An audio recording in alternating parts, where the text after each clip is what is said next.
Hello, मैं बाबा आप सबों को गुटका मई प्रणाम करता हूँ। मुझे और आप सबों को गर्व करना चाहिए कि हम ऐसे देश में रहते हैं जहाँ देश के महान सेलिब्रिटी आपको गुटखा खाने के लिए प्रेरित करते हैं। अरे बाप रे, ये तो धोती खोल रहा है। मैंने एक गुटखा खाने वाले से उसका कीमती वक्त लिया, ये पूछने के लिए कि इससे क्या क्या नुकसान और फायदे हैं। शाबाश बेटा। कि कुछ देर तक बस इशारे में बात किया। मैंने गुस्से में उसे 2-4 गालियाँ भी दी। अबे साले।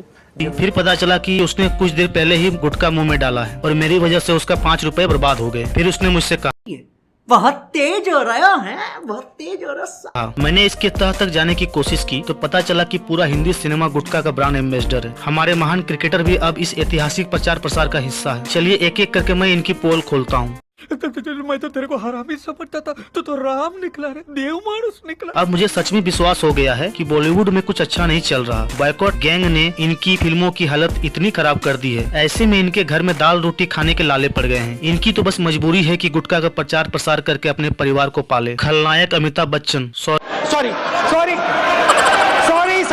महानायक बच्चन साहब और रणवीर सिंह तो जोड़े में लगे हुए हैं कि भैया सबके अलग अलग है रंग, पर सबके एक ही पसंद। सोचने वाली बात है, जो अजय देवगन अपनी पत्नी काजल के कारण शाहरुख से बात तक नहीं कर रहे थे, वे आज एक साथ युवा केसरी करते हैं। यहाँ तक तो ठीक था, भारत के गरीब से गरीब जनता तक गुटखा का प्रचार प्रसार हो, इसके लिए खिलाड़ी भैया को भी शामिल कर लिया गया है। यूँ तो मैं पर्सनली अक्की भैया का फैन हूँ। उनका अपने काम में बिजी रहना, जल्दी उठना, कसरत करना, पार्टियों से दूर रहना, पर शायद गुटखा खाना अच्छा होगा, तभी तो खिलाड़ी भैया अपने चाहने वालों को तोहफा दे रहे हैं। यूँ तो अजय भैया फिल्मों में पुलिस बनकर अत्याचार और भ्रष्टाचार के खिलाफ लड़ना सिखाते हैं, पर असल जिंदगी में वे भी युवा केसरी ही करते हैं। एक बात आपने गौर किया या नहीं ये तो पता नहीं मुझे, पर किसी भी सेलिब्रिटी को अपने आप पे भरोसा नहीं है। अब सब ग्रुप में भारत को गुटखा में बनाने में लगे हुए हैं, जैसे अमिताभ और रणवीर, अजय, शाहरुख और अक्षय, महेश बाबू और टाइगर श्रॉफ। अरे देवा, ये गड़बड़ है बाबा। जिनके बच्चे ड्रग्स केस में संलिप्त पाए जाते हैं, उनके लिए गुटखा बहुत छोटी चीज है। अच्छा, हमको सिखा रिया है। सुनील गावस्कर को यूं तो बहुत सारे क्रिकेटर अपना आदर्श मानते हैं, पर लगता है कि कमेंट्री में ज्यादा कमाई नहीं हो रही, तभी तो बेबाक से अपनी बात रखने वाले सहवाग के साथ गुटखा बेचने में लगे हुए हैं। मोदी सरकार का एक नारा मुझे अच्छा लगता है, सबका साथ, सबका विकास, सबका विश्वास। तू समझा? हाँ। नहीं, तू समझा नहीं। लेकिन ये नारा गुटखा में भी लागू होता है, मुझे तो नहीं पता था। वैसे तो गुटखा खाने में बहुत से फायदे भी हैं। वैसे भी गुटखा खाने से आदमी अपने आप को बिजी महसूस करता है और गरीब से गरीब आदमी इसको खरीद सकता है। मैंने भी खाने की कोशिश की थी, पर थूकने के लिए जब हेलमेट उतार दी तो ट्रैफिक पुलिस ने चालान काट दिया। बताओ क्या ये सही?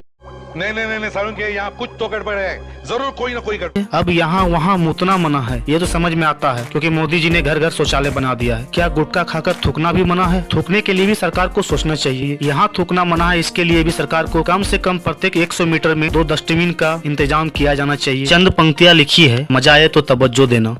इरशाद। भारत सोने की चिड़िया था किसी जमाने में, अब भारत बिजी है गुटखा बेचने और खाने में। अपना काम छोड़कर सेलिब्रिटी लगे हैं प्रचार में, मैं दंग हो गया देखकर वैरायटी गुटखों का बाजार में। युवाओं से अपील है कि उठो, जागो और गुटखा खाते रहो। सरकार और कंपनियों से अपील है कि ऐसे ही पैसे कमाते रहो। पैसा ही पैसा होगा। मीडिया से भी अपील है, बेमतलब की खबर चलाते रहो। सब मिलकर इस देश को गुटखा मई बनाते रहो।